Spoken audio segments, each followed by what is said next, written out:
So sine to the fourth power of x, cosine to the fourth power of x. Put them in cosine to the first power. Using power down. Using the power down. Oh, okay. Basically, it's number 15, 7.3. Yes. Power reduction.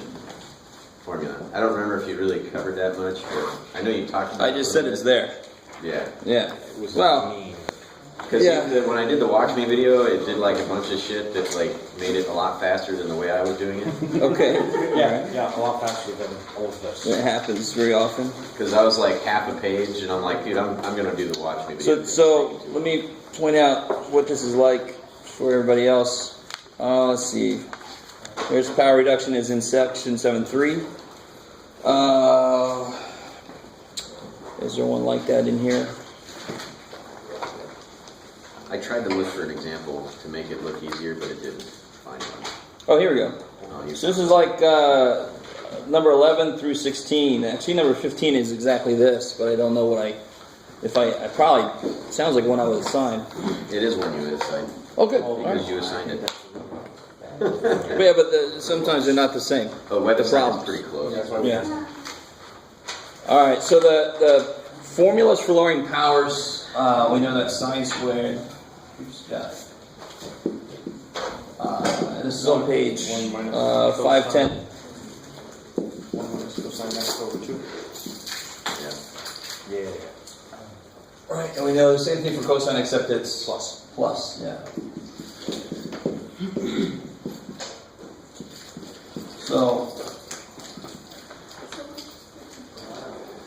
So basically, the way I did this was I made it into like this gigantic sign, basically. So it was like I created two of those and smushed them together.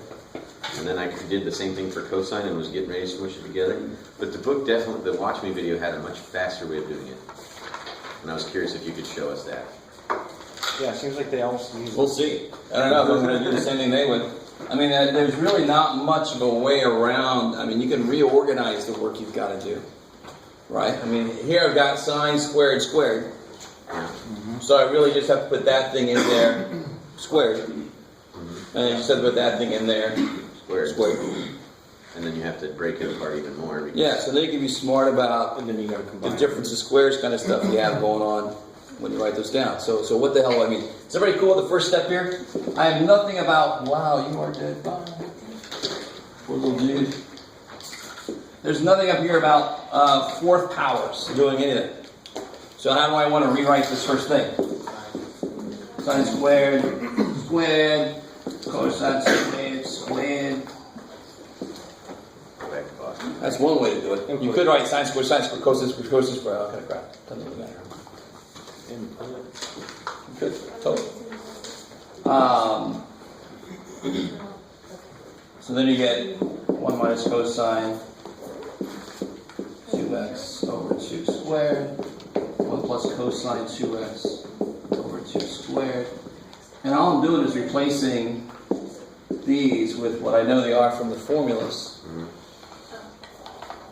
So you see how you get 1 minus cosine 2x times 1 plus cosine 2x? Twice? Yep. And that's the difference of squares I get? I mean, that's the only thing I could see that would make this quicker. You can take out, how many 2's do you have total? Yeah, 4. Yeah, so you can have 1/16 out in front of 1 minus cosine 2x. That's kind of what he did. And that's the only thing, I mean, you got to do the same work no matter how you do it.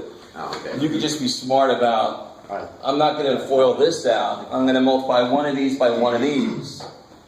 Yeah, I think that's what he did. And whatever answer I get, I'm going to square that. Do you guys see that? I mean, it doesn't matter which way you do this. You're going to get to the right answer. I did it the super horrible long way. But did you get to the right answer? Yeah. All right. So it's funny to me. I don't think anybody would necessarily do this, but you don't want to waste time looking at a problem trying to figure out the best way to do it. You're already wasting time at that point. You do whatever you happen to think of at that moment and go for it. But I mean, that's the quickest way to do this, I think, is to do this. And of course, you just got to be comfortable with how the hell I was able to do that. The Watch Me video had it like he took out a half I think he just focused on sine.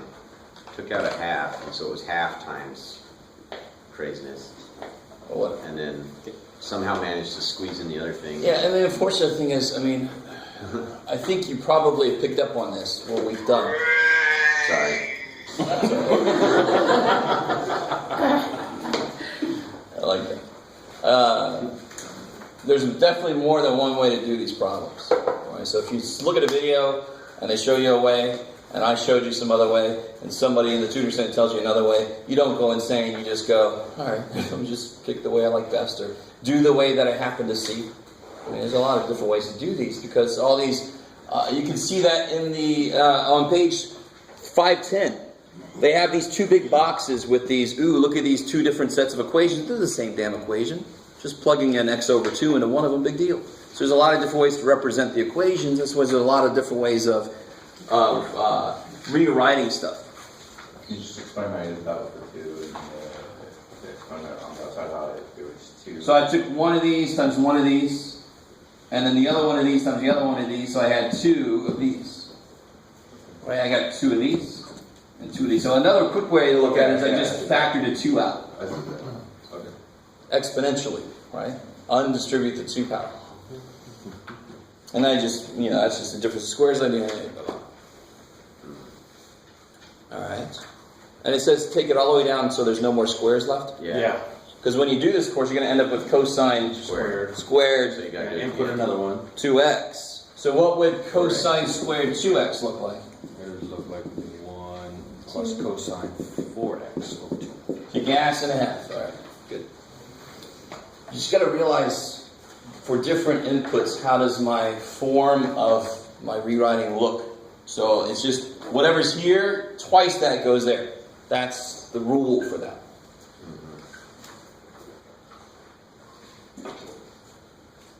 Okay. That's all you can do. So that was number 15 7-3. and 7-3, yeah. So I'll let you guys finish that one out. Okay. Anything else from homework? Yeah. 80. I haven't done this one, so I better write it down. Yeah. Got a couple of them. 80. Yeah.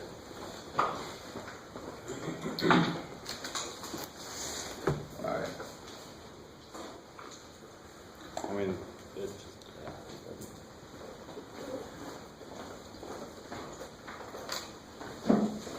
I took the eraser. If you want to pay for this, pay a lot of money. Has everybody got what they want from there? More than you wanted? Okay. I think we did something like this earlier, the other day. Oh, we've done this, something like this every day for a little while. 80 is cotangent 2x, that one? Yeah. Oh, where'd you go? There you are. 1 minus sine squared. Squared. 2 times.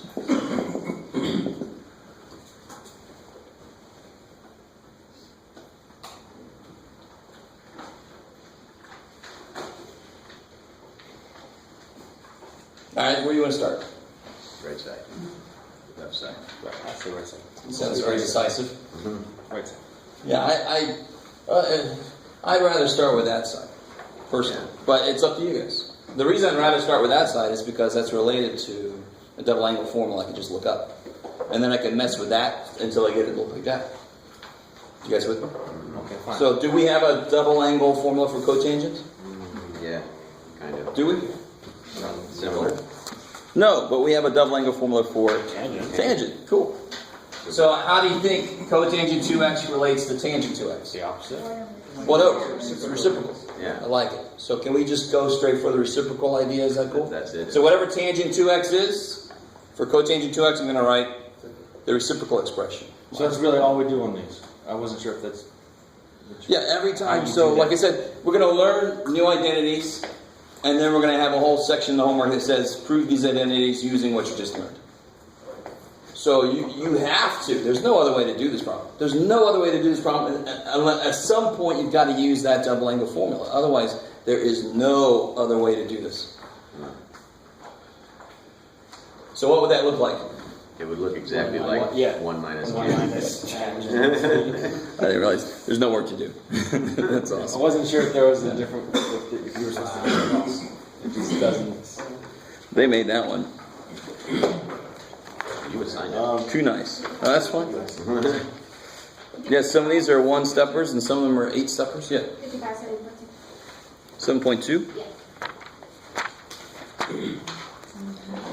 Oh, okay, yeah.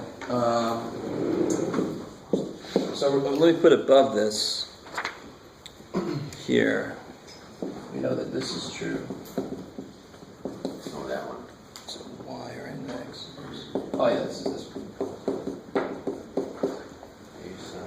Sign. I left the sign out. I think there's something there. Okay. Yummy, yummy, yummy. Where's that? Bond page 504. Right. One reason why I have a book. So this is on page 504 at the bottom. So as you're doing your homework, if you haven't caught on yet, you are going to have to flip back. Right. I don't know if I captured this one on that sheet of identities, did I? No, that's definitely not on there. This is one. This is a very obscure one that you do sometimes use, and it's kind of nice. I mean, what is this in relation to this? Think back to when we were graphing trig functions. What would that be? That piece there? What would we call it? And phase shift. Phase shift. I love it. Right. K would be the amplitude. Right. So somehow these two combining, they're out of phase. I love that idea of out of phase. When you have two wave functions, we talk about constructive and destructive interference. So they're out of phase by some amount. This kind of captures that idea of how out of phase they are. And this K relates to if they're constructively interfering, it's bigger. If they're destructively interfering, it's smaller. It's all captured in there. Now, thank God they tell us how to capture each one of these things. They say that K square root of A squared plus B squared. That looks a lot like You got one. something. Maybe Pythagorean theorem. Maybe it looks like Pythagorean theorem. And phi has to satisfy cosine phi equals. B squared. Well, just calm down. This is in the book. It's just making sure you're able to read and plug and shut. Very useful talents to have. So for our specific problem, let me just do a couple first steps. 55 specifically says, you got rad, what is it, negative rad 3? Negative rad 3 sine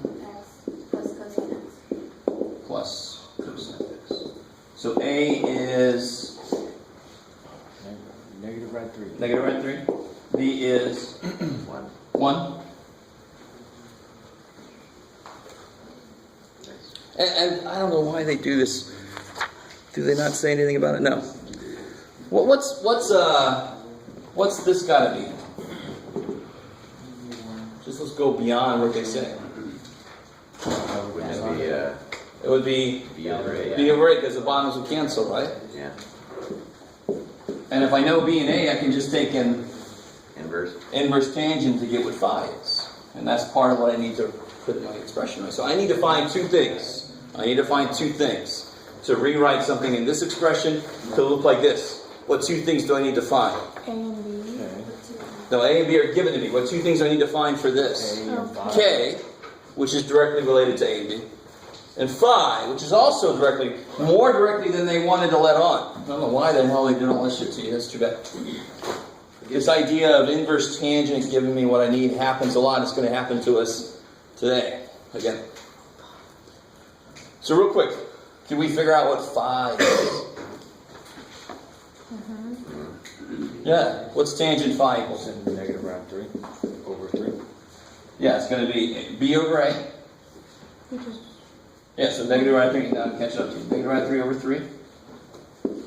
And now can you figure out what angle that is? If you take an inverse of it. Well, this is even better because this is one you should know.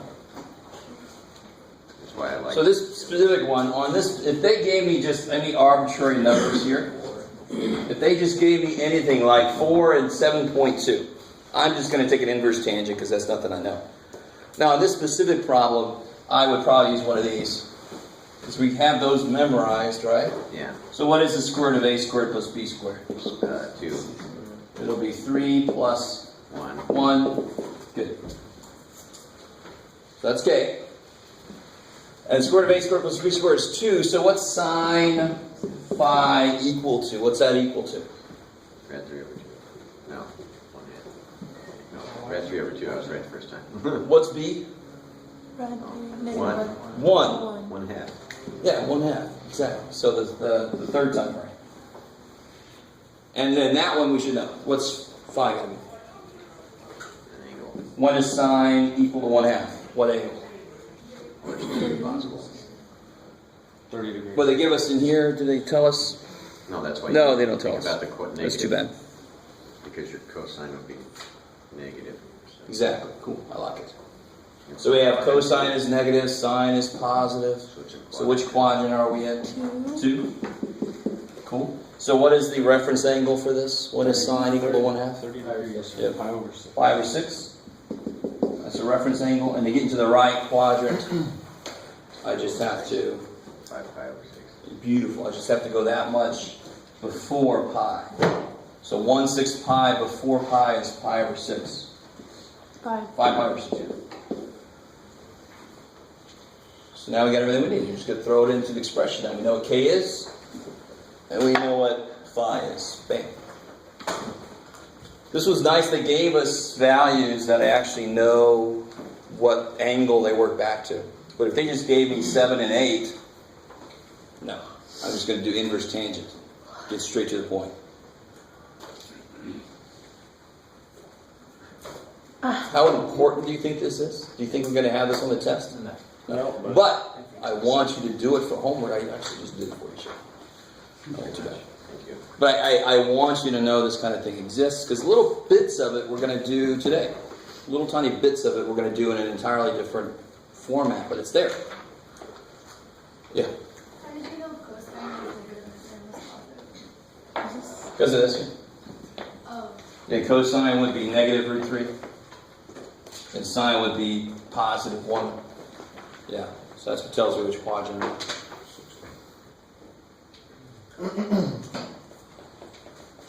All right. Anything else from homework? 69B. 7.2.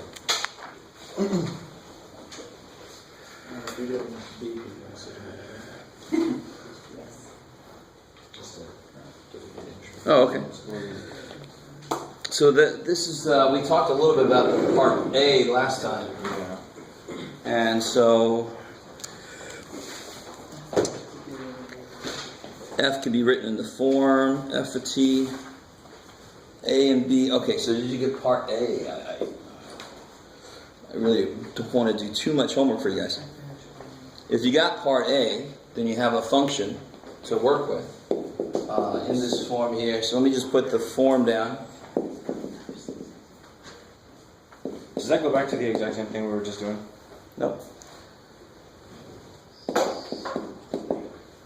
Because they ask you, suppose that C is 10 and alpha is pi over 3. Oh yeah, well no. A little bit.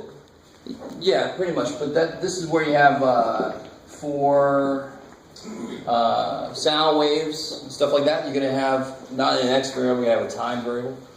But yeah, you're right, they are trying to lead you towards, But I mean, is it you kind of have like a this? cosine. yeah. But is it kind of like this? Yeah, what do you think? K sine x, but then they have K sine omega t. Yeah, That's fine. Cosine omega t. Because what is this good for? When you're adding A and B, different coefficients of sine and cosine? And that's exactly, what do I have here? Same thing. Different coefficients of sine and cosine? Yeah. Cool, okay, good. Okay. Then never mind. Since we got So you do have to still do that in one of the homework problems. I like it. So 69B, you have to pretty much do what we did here to finish that out.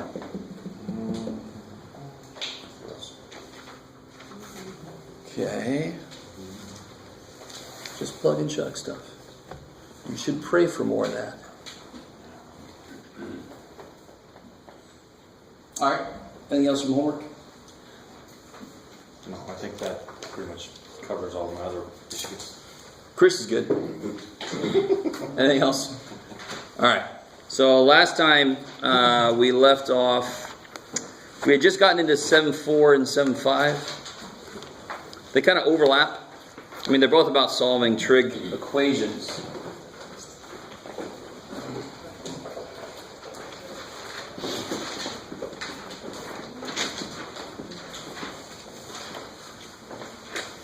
So just to kind of review here real quick, if I had, let's do one that's a little bit freakier. Well, let's start off not too freaky. Okay.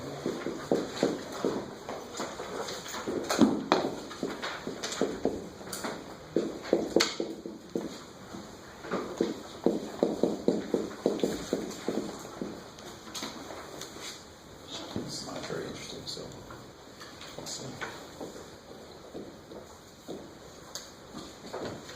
So this is not really something new. And this is something we were doing earlier. We just didn't really think about it. I could ask you, what angle do you get a cosine of negative root 3 over 2? And you guys could tell me way back when we first learned cosine. So where does that happen? What angle does that happen for?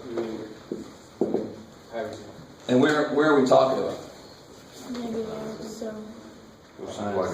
Quadrant 2 or 3? 3. I like it. Good. So one of the primary ones is 5 pi over 6. Cosine's bigger when it's closer to the x-axis. So 30-degree reference angle would do it. And of course, the other one would just be 7 pi. Good. All right. That first step should be relatively easy. Oh, And then the next step is just realizing that you got an infinite number of answers because you can just keep revolving. Can I do an intermediate step and pick that dude up too? Yep. No. No, because then the next step I have to take is not the same size, right? So if they were at 45-degree angles, I could definitely do that. So just plus 2 pi. Yeah, so each one has got to be its own separate dude, plus 2 pi k, plus 2 pi k. If you see this somewhere else, they might use n instead of k, which to me is really stupid. Because n normally stands for natural numbers, and what do natural numbers do? Who remembers what natural numbers are? 3 lines. Who remembers what natural numbers are, as opposed to integers, whole numbers, all that other stuff? Natural numbers are the ones that came naturally to us, so they probably start at 1, because 0 had to be invented, right? So now, if you see an n, that's kind of silly, because you're supposed to be able to revolve forward or backward, and k kind of means integers. Well, k multiplier means it could be negative or positive. Cool. All right, so that's a basic idea of any trig equation. You're going to get infinite answers possible. Right? So part B for this one's kind of, what are all the solutions in 0 to 2 pi? Those, yeah, the primary ones. I love it. So, I mean, I just want to put that up there because you're going to see that in the homework. Sometimes it's going to ask you specifically just there, then you don't have to worry about this piece, right? Or they're going to say find all the solutions, then you do have to worry about that piece. All right, good. Good. So, kind of the next step up would be something like this here.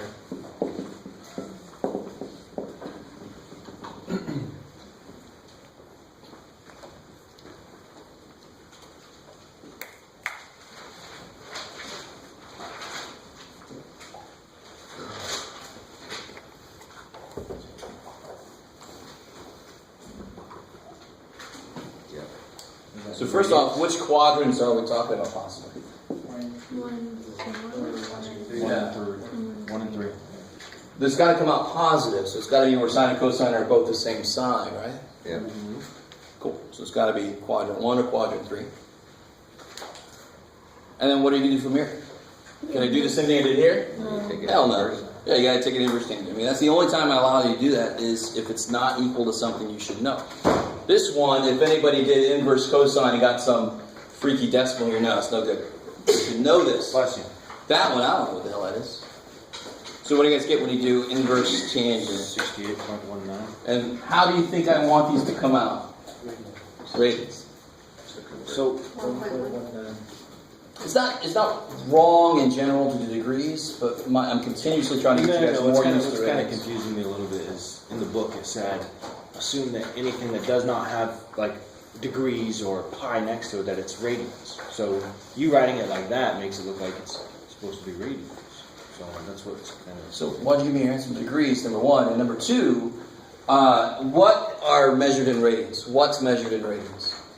Angles. Angles. My angle's there. This is not an angle. So this does not have any radians or anything. In fact, that has really no units. So if it said theta is equal to 2.5, then it would be radians. Exactly. If I don't have any symbol there, we have to assume it's radians. I like it. Okay, you guys look remarkably excited. Can you guys, in your calculator, just to make you do something, what do you get when you do inverse tangent of 2.5?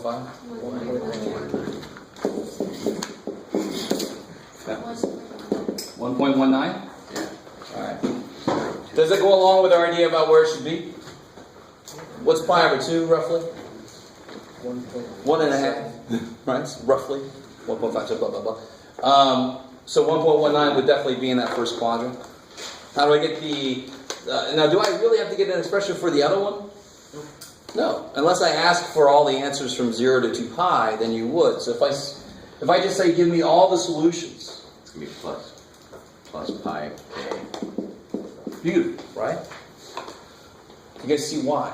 I mean, why couldn't we do that here?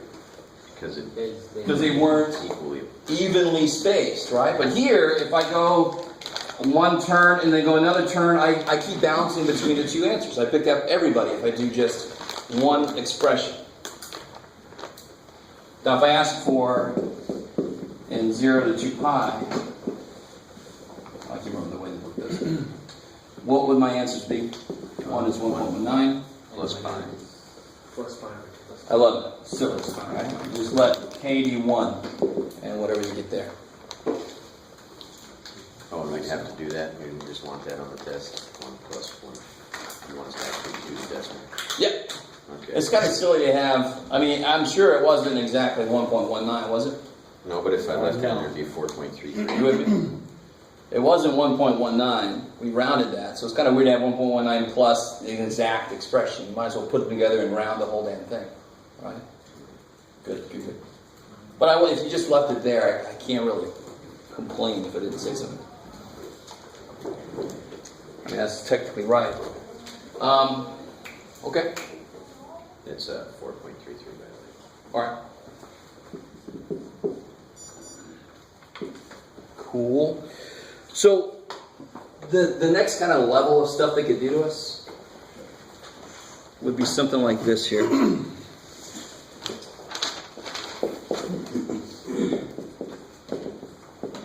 Oops.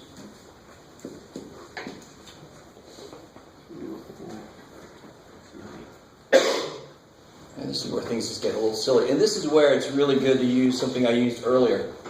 Be really careful. Don't just write sine by itself. The one accepted kind of way of making this easier to look at is to replace sine and cosine with s. And if there's any cosines, replace it with c. So, I mean, how do I solve that? Factorization. Yeah, factor it. So equals 0. Right. So all the old ways of solving equations might creep back in based on how they set up these trig equations. Right? So one way to solve it is to, if I have one of my variables is squared, I might have to factor it. So yeah, same thing happens if my variables are sine theta. So how do you factor this thing? It's not too bad. It's got to be 3 and 1. Yep. And it's got to be 1 and 2. And you want to make 7. So 2's got to go. So 2 and a 1. Yeah, 2's got to be here, so you get 6. And 1. Yeah. And of course they both have to be, Oh, oops, not yeah, that. S. They both have to be negative, so I can get a negative 7 altogether. Cool. So what do I get here? I get 3 3 sine Sine theta. minus 1. equals 1, so I get sine theta is, Wait, Third. equals 1? yeah, well, Oh, okay. yeah. And then I he get went it, to I get it, I get it. And then the other side. And then that one, how would we do this? Probably a lot like we did that one. Because is 1/3 a value that I know? No. No. So you know you're allowed to do what? Inverse sine. Inverse sine. You guys with me? All you silent majority. Are you guys with me? All right. These scary people back here. Don't say anything. What about this guy? What's he saying? Sine theta equals 2. Now what's up with that one? Same thing. Yeah. What's the biggest sine theta could be? 1. So this just doesn't give me any answers. Don't think that makes the whole damn thing no solution. That part just doesn't give me an answer. This part does. So what do you guys get when you do inverse sine? 1/3.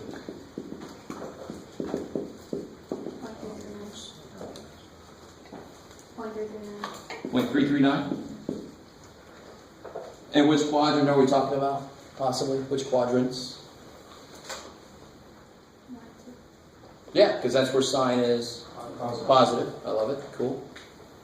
So most of these problems that we're doing in 5, 6, 7, I don't know how you can get through it without putting a little tiny picture somewhere, just to kind of ground you. Just to go, oh yeah, that's where I am.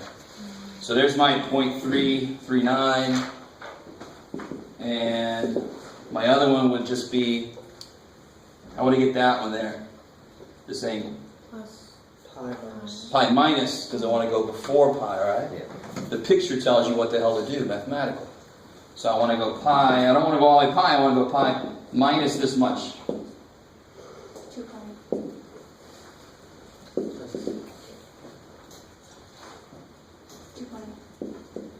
2.8, sure.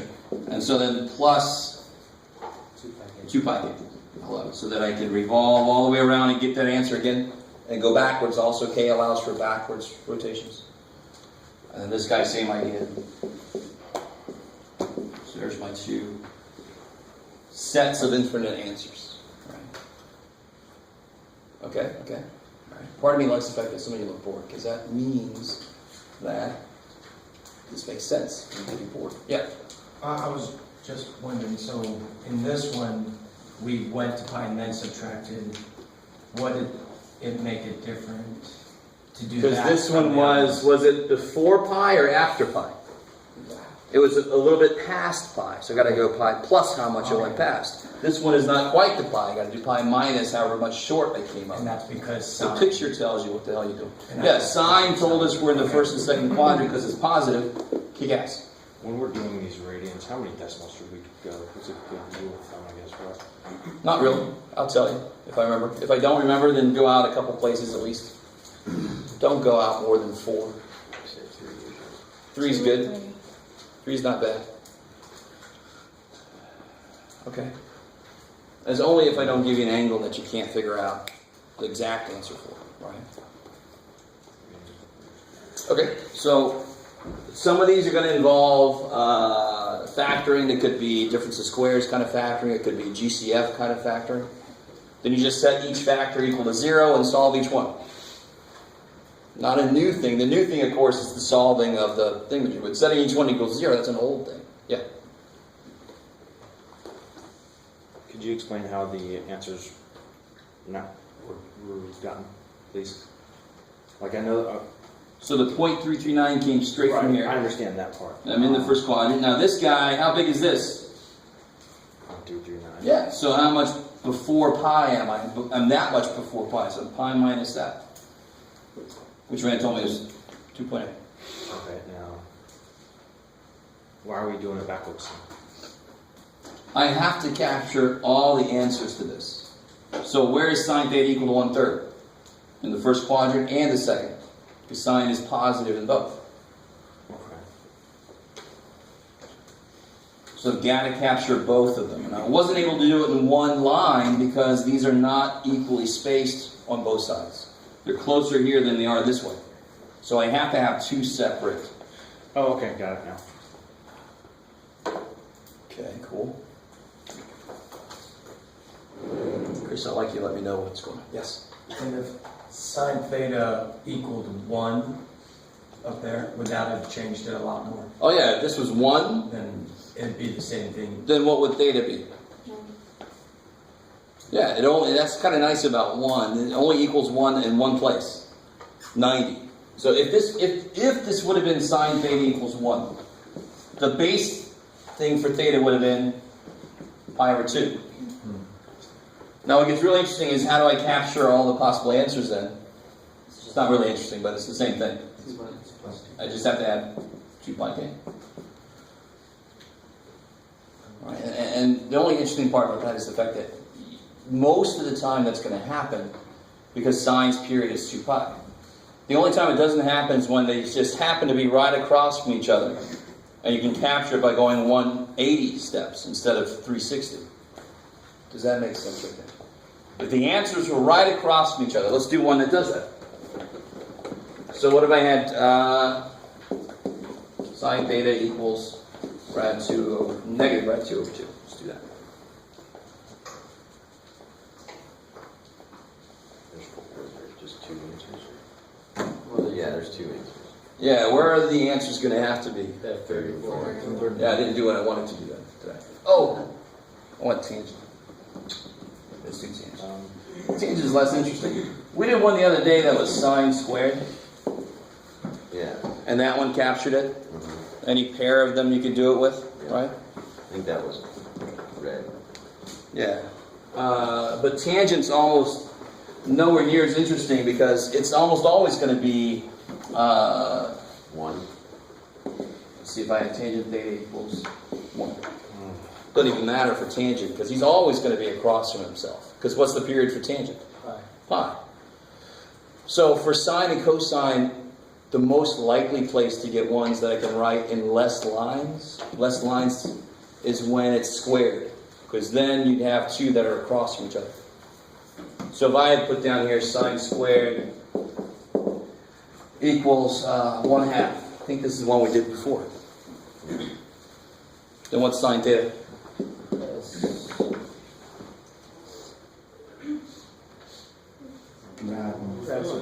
Yeah, you gotta take a square root, and then maybe you take a square root, you put a Plus or minus. plus or minus. Okay. So then you're gonna get, which quadrants are we talking about? All 4. All of them. And of course the answers are directly across from each other. Right? Okay. So we did this one before. I don't know if you guys remember that. So the main answers are pi over 4, and that'll capture this, right? So what's this guy? What's this guy? 3 pi 3 pi. Is that cool? If I do pi over 4, I can capture this guy across from him by adding Pi. pi. Pi over 2. Okay. How far is it? Pi. Yes, pi away. Yes, sir. Is that the one where you go 90 degrees? Yeah, can't you do 90? Yes, good. I'm trying to get us there. So if you do 2 steps for it, then you get, this guy would be plus pi. So what's this guy? 3 pi over 4? Yep, plus pi. Okay. Now if you put this, I'm not going to take any points off, but there's a better way to do this. Yeah, because it came out to be 45 degrees, they are 90 apart. Yeah, I think the one we did the other day was like 3/4. Slightly off. So they weren't 90 degrees apart. This is the one situation where they are 90. So if I just start at pi over 4, a better way to write it than this. Plus pi over 2. Yeah, if I start here, plus pi over 2, I like it. Cool. So, I mean, if you wrote this for this problem, I'm not going to take points off. It's kind of like elegance points in a way, right? I might point out there's a quicker way to write it, but you caught all the answers. That's what I'm mostly concerned about. Okay. So that's just the last thing you consider is there a better, quicker way to write it because of how they're spaced? How did we go from the tangent of theta equals 1 to the... 2 separate things. Yeah. I mean, that one was less interesting because tangent's period is pi anyway. So if he only has 2 answers there, you can capture them with pi. It's not as interesting. Capture them with pi. I like that. Okay. Now, let's take this step. Yeah. This is where things get... This is the last level of this, I should tell you. So I'm you, I'm always concerned, how many freaking levels are there for this thing to get harder? Um,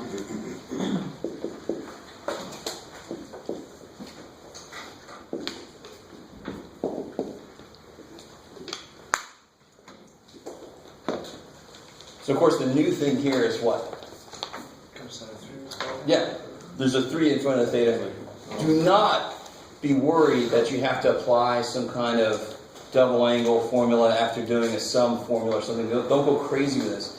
What I'm going to do is exactly what you would hope we could do. I'm going to solve for 3 theta, and then my answer I'm going to divide by 3. And then done. So don't look at that and start rewriting it. You could. It would still work. But good God, don't do that. There's no need. So let's try this. Go ahead and try that out. See how far you can get. Solve for 3 theta first. Just pretend like that says theta. Don't worry about the 3.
Alright, this isn't too evil, right?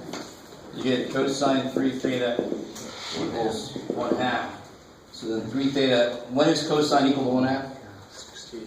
We're talking about which quadrant? 1 and 4. I like it. So pi over 6. Yeah, cosine is small when the angle's bigger, closer to y. So it's pi over 3, 60 degrees, right? And then to capture all the answers, and what's the other possibility? Sorry. Yeah, just pi over 3 back from 2 pi, so 5 pi over 3. And then I finish this all the way out, totally ignoring that poor little 3 dude. So how do I capture all the answers off of that?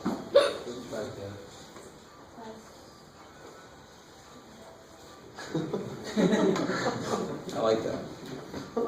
That's like a musical Plus 2 answer. pi k. Here's the answer to your question, Jimmy. Plus 2 pi k. Work out the frequency.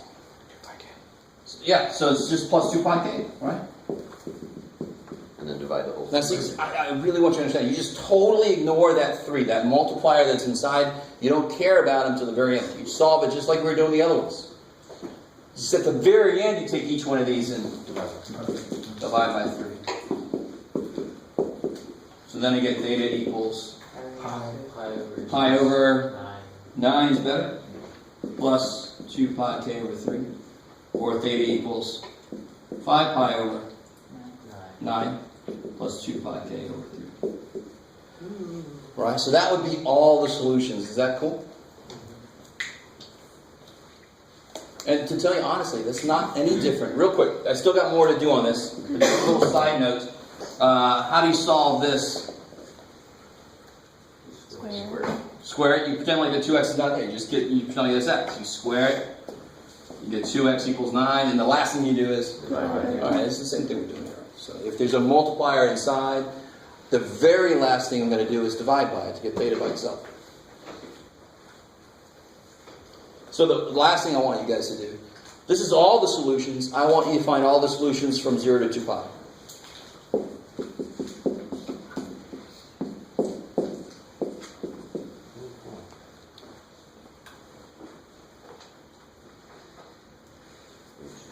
So another way to kind of look at this is, you can let k equal 0, and you get our base, our primary answers, right? Yeah. You can let k equal 1, see what you get, k equal 2, see what you get, k equal 3, until you get past 2 pi and you stop. Do it. Just plug those numbers in. Yeah. Okay. What can K do? K is a number of rotations, right? So K could be 0, 1, 2. It could be negative also, but I don't want to go negative, do I? Yeah. There's Gary. Sorry. That's all right. I don't know where it is. Part of me wants to run out, get some ice cream or something. Wait.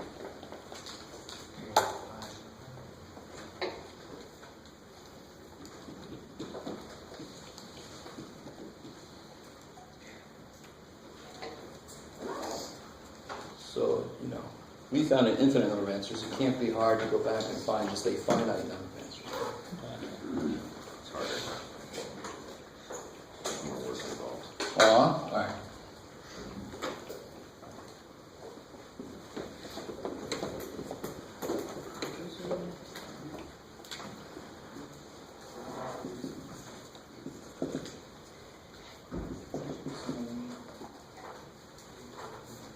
You're not getting anything. What's up? There you go.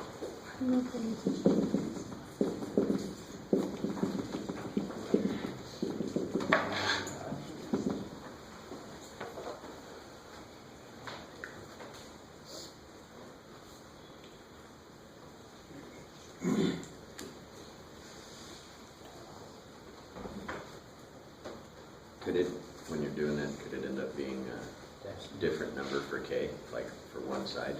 So the top could have a different K. Oh, yeah, of course. These are just separate lists of answers. Okay. So I just happen to be collecting them by letting K equal 1K. I could let this K be 0, 1, 2, and then I could let this K be 2, 1, 0.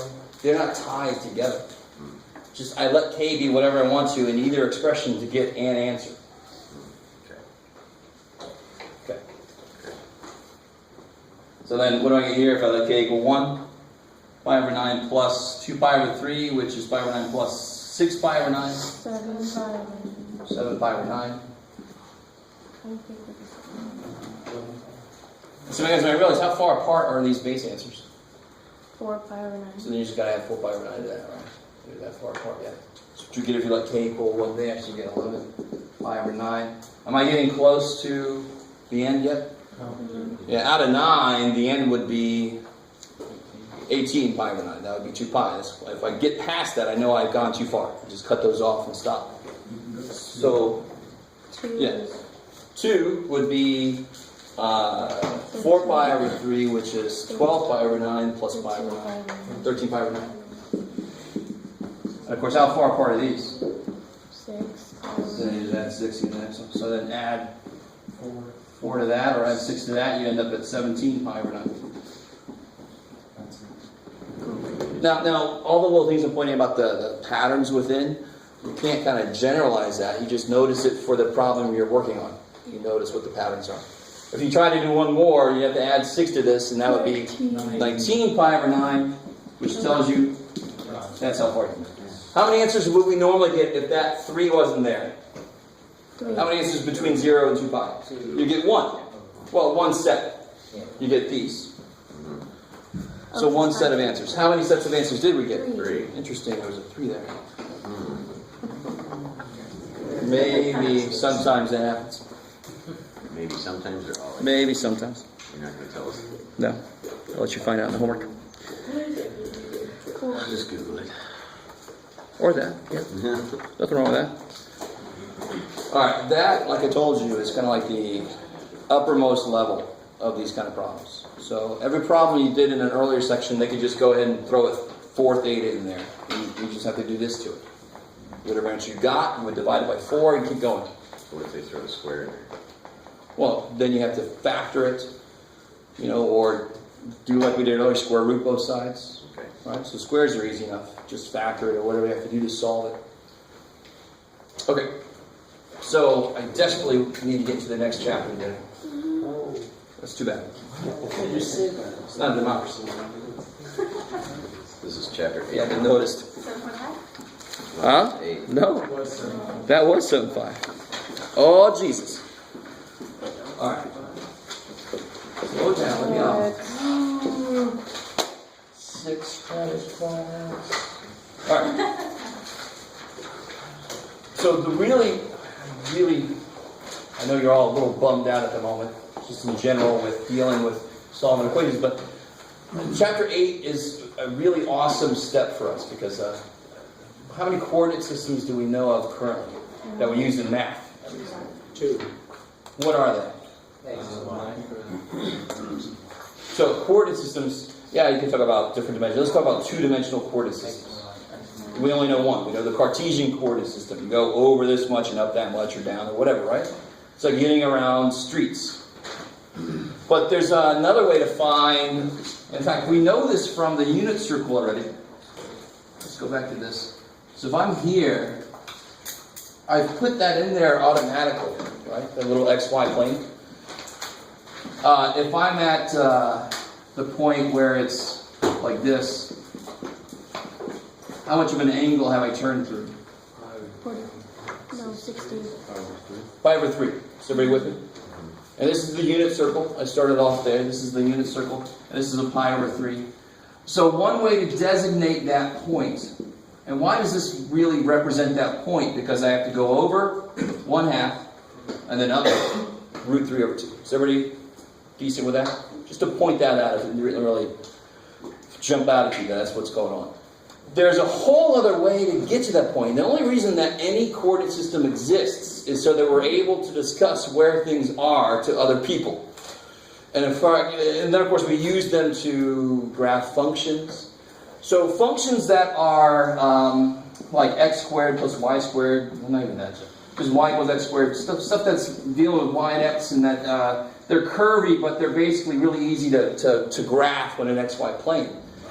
That's what we have that for. But there are functions that are easier to graph on a circular plane.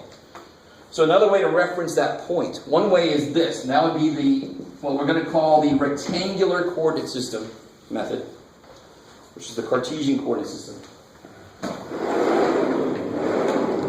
which is this, versus, poor little in the shadows, dude, this. So another way to reference that point, how do I get to that point? How do I tell somebody who's standing at the origin to get that point? I can either tell him to go forward 1/2 a step and then up √3/2 steps. He'll end up there. Or I can tell him to do what? Walk a straight line from Go 60 degrees. Yeah, turn 60 degrees and walk out 1.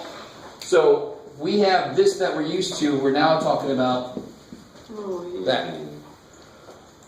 And again, it just tries to accomplish the same thing fundamentally, finding locations in two-dimensional space, right? And it's got its three-dimensional analog too that we're not going to talk about. And this is called? Polar coordinates. Oh, yeah. Oh, these.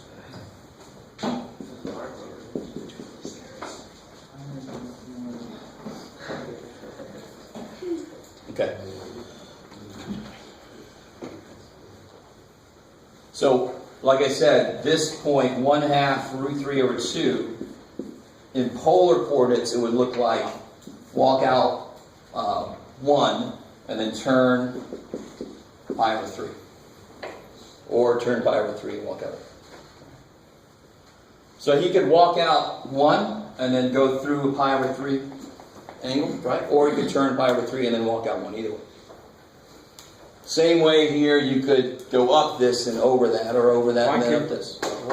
Yeah, but if you walk 1 and then turn pi/3, you're not going to be in the same place as Of course if I you will. turn. Of course I will. Yes. Now watch. This whole idea, this is a pi/3 angle. Right. This is a pi/3 angle. This is a pi/3 angle. This is a pi/3 angle. Right? Why is it getting longer and longer? That would be the arc length, which is a multiplier. You multiply theta by the radius. That's why it gets bigger and bigger. The amount that I turn through is the same, right?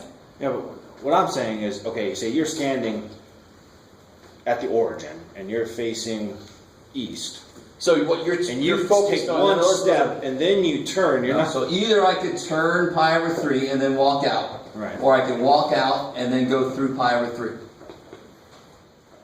Either way is going to get you there. I'm not saying just go here and then turn pi/3 and go, I'm not where it's supposed to be.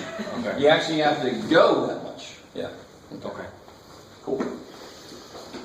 So remember, the nice thing with radians is they are a measure of length. They're not just some made-up measure of how big an angle is. They are truly a measure of length. So no matter how far I go out, I just go however many radians I need to go. And don't forget, what the hell is a radian? It's a ratio. An angle measurement. All right, more fundamentally. Remember that animation I showed you? It picked up a radius, and what did it do? It just laid it on there. So the reason that radians are not real units, they just get out of the way. Remember we talked a little bit about that? Yeah. When I multiply r times theta, the radians just kind of disappears. It's because a radian is one radius is length. So radians in general, so that's one radius laid on the unit circle. That's why I call it a radian. It makes kind of sense. So radians in general are just numbers of radii to get around. Right? So if I get a larger circle, my radians actually get larger because now the radius is bigger. Maybe. And the connection is arc length. The r multiplier is the connection between the fundamental angle idea and the length idea. That's the r times theta. It's the multiplier for a bigger circle. Maybe. All right. That's equal 5 times theta, right? Yes, cool. That's the connection between what we think of as an angle and what radians really do is measure the length. So I can look at pi over 3 as a angle turn, or I can look at pi over 3 as a distance I travel through. They both measure the same thing. Okay. Because if the radius is bigger and I have to walk further, that's perfect. S equals r theta. It gets bigger when r gets bigger. Okay, maybe. No reaction. Okay. So how the hell, let's work out some conversions here. If I have, that's yummy. Work the circle. That's better. Months. Alright, just deal with it. Accept it. So if I have some point x, y, and I have some angle theta, I'm just drawing it there. It could have been drawn anywhere. So I'll draw it somewhere so we can talk about it. What's the connection? And this is stuff we already know. We're just going to kind of reformulate it. What's the connection between x and theta? And let's go ahead and call that r. What's the connection between x? Cosine? R and theta, yeah. Well, cosine, because this will be x, this is y. This is old stuff, right? Let this be old stuff. We're just going to look at it in a different way. So we already know that cosine theta is x over r. So which means x is R times cosine. cool. So there's our first conversion formula. If I know an angle, if I know a point in polar coordinates, how do I convert it back to a rectangular coordinate? Well, to get the x piece, I do that. And sure enough, what's 1 times cosine of pi over 3? Huh. Everybody cool with this? This is old news. Is everybody cool with this? All right. And this is the connection between x, y, and r theta. We've known that since we started trigonometry, right? Okay. Let's do the next one, and then we'll come back to what I say. So what's sine theta? Y over r. So what's y? R times sine. Alright. Now, here's a nice concrete example. If I have a point in polar, say 2 pi over 6.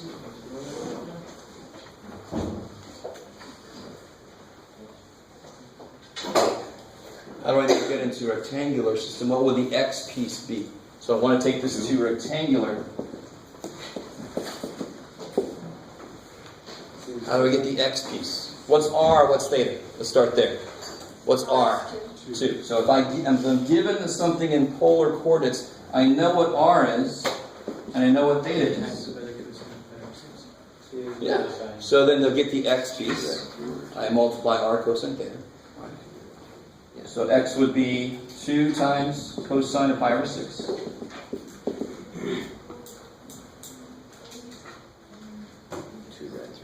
If Yes. you're going to graph that on the Cartesian map and overlay it over the polar one, would they look exactly the same? The point would be in exactly the same space, same place, right? So if I want to find a ship, I can either say latitude, longitude, or I can say this heading for this long.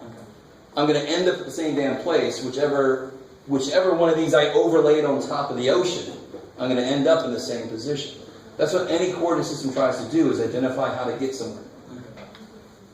Yes? I was just trying to figure out where'd you get the coordinates to Hyphasis. Given to me. Okay. Yes, they have to give me I something. was just, everything makes Yeah. sense except that. All right, so this is the problem that I'm given. Okay. Convert this polar coordinate to rectangular coordinates. So what's cosine of pi over 6? Right here. So times 2, So rad 3, yeah. right 3. And then the y, of course, probably already know it's going to be. Yeah, because sine of pi over 6 is 1/2 times 2 is 1. So in rectangular coordinates, this polar coordinate looks like 1. What's No, rad 3, 1.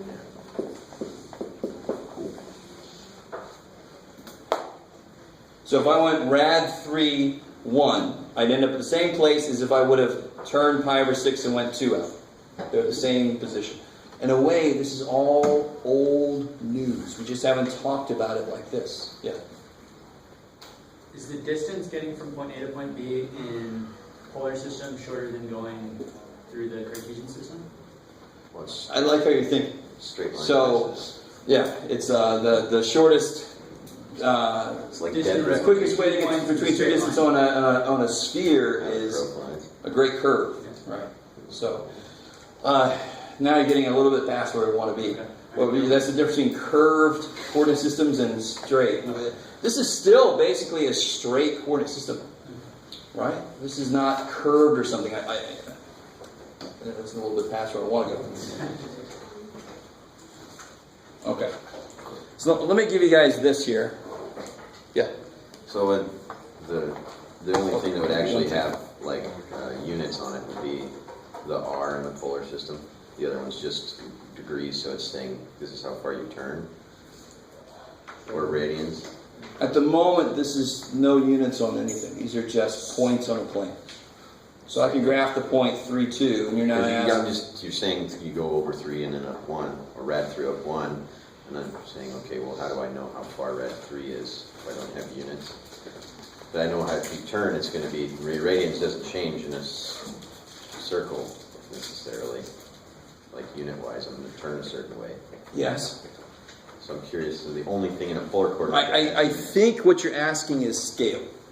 Maybe. Well, kind of, but so the only thing that I'm actually going to go a certain distance is, because the radians isn't going to change based off of, is it? I mean, like, So on this a graph, circle only what has we'll a certain eventually get number to of do is based on how detailed my points are. You could either call this a radius of 1, which means this would be a radius of 2. thank God. So this is like my, normally I can set a scale on the x-axis and a scale on the y-axis. Well, now I want to set a scale on the r kind of axis, and the degrees I can't change. That's what I'm saying. Degrees are set. Yeah, so that's never going to change. The radians are always going to be between 2 pi, 0 and 2 pi. Totally. Yeah. And then- Otherwise, it wouldn't make a damn bit of sense. And the polar is what's going to get bigger, or the radians is. Of course, yeah, sure. Okay. Let's see. Oh yeah, one other thing I want to do. So, from polar to rectangular, we got these. X is r cosine theta. Y is r sine theta. Yeah. When we're writing down the coordinates, do we need to say, hey, this is polar or this is rectangular? Well, I will, because, I mean, you know, at any point I can be real jackass, and pi over 6 is actually the y piece of an xy coordinate. I wouldn't do that to you. But I'll be very clear about this problem, convert from polar to, and so everything I've given you in that problem then is polar. You kind of with me? So I'm going to be very straightforward as to what it currently is. Because, I mean, this could be 2, 3. That could be polar or rectangular, right? Could be 3 radians, right? Mm-hmm. So I'm going to be very direct about what it is, which one it currently is. So this has got a nice, if I have r theta, I can work backwards to x, y using these. So of course I probably want to also know How to go the the other way. And one step of this is very, very straightforward. If I know r and theta, if I know x and y, of course, how do I get r? Pythagorean, yeah. So I know where you're going over there. So x squared plus y squared equals r squared. That's the first conversion for there. Yeah, I'll let you remember these. But secondly now, so if I know x and y, that's how I get r. How do I get theta? And it's pretty straightforward. How would I get theta? Tangent. Yeah. So tangent theta equals y over x. Okay, cool. And this is rectangular pole. Exactly. So this is if I know x, y, and I want to go to r theta. This is how I accomplish it. So there's that idea of how to get theta. How would you get theta? Take inverse tangent. Yeah, good. Okay. Just say it for me so I know you know what's going on. So let me give you this. And then you're gonna let us out. Yeah, sometime after you get this. No.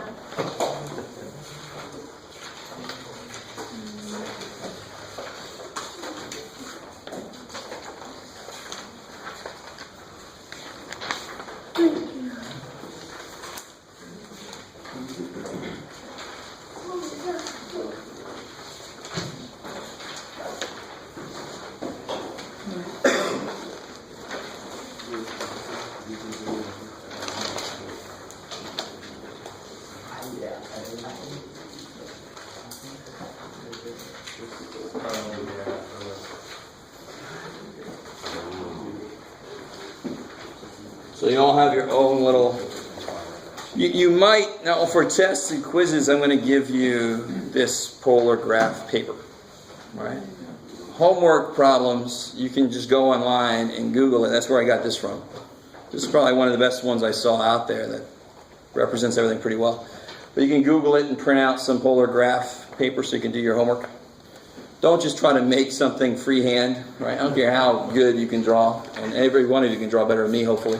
I don't care. You get some polar graph paper for yourself. Download it, buy it from somewhere, whatever you got to do. So, go ahead and try number 1 and 3, and then we'll talk about 2 and 4.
Huh?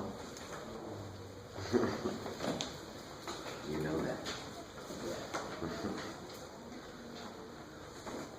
So as you guys are doing this, what's a little weird with part B of the 1? Radians are being. Yeah, so you're completely allowed to do that. You can tell the guy to turn and then walk backwards. Or you can tell the guy to turn through a negative angle and walk forwards. You know, they could both be negative, the radius and the angle. So the negative on the radius is not weird, it just means you're going to go backwards. It's a motion.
You said 1 and 2, correct? 1 and 3. 1. Just the ones that are converting coordinates. We haven't talked about the equation yet.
All right, let's see. So these are, how you said, these abnormally from polar to rectangular is pretty straightforward. What's the cosine of 4 pi over 3?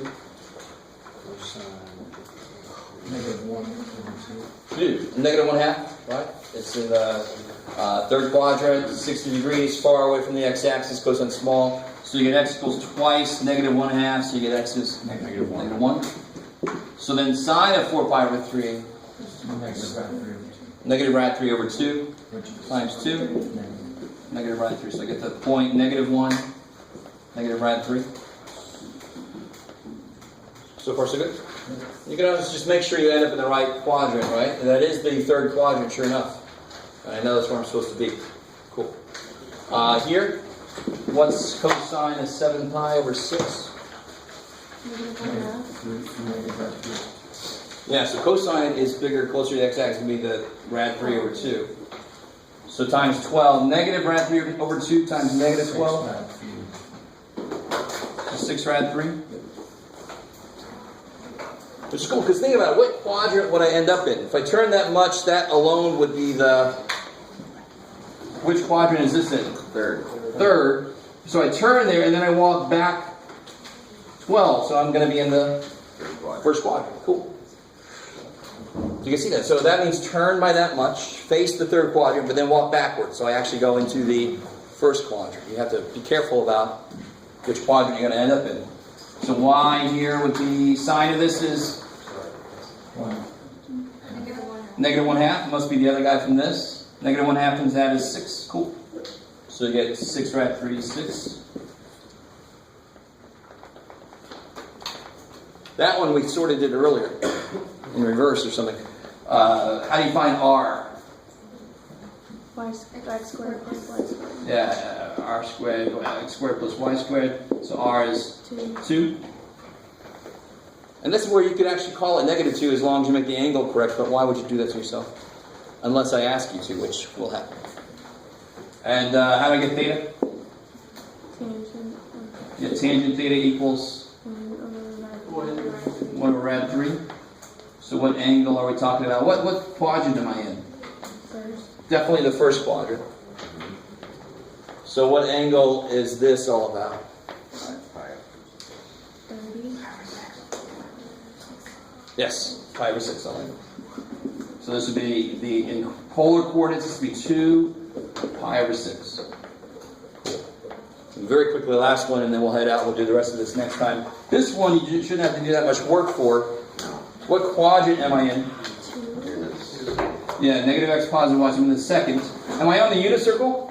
Yep. Hell yeah. So I know r is 1. I know the angle is a 45-degree reference angle, so it's 3 pi over 4. 3 pi over 4. Now, of course, if you don't see that, you just do all the work and you get there eventually. But that one was nice. It's on the unit circle. R is 1. Its values I know. I know the angle. All right, that's plenty. We'll finish that up next time.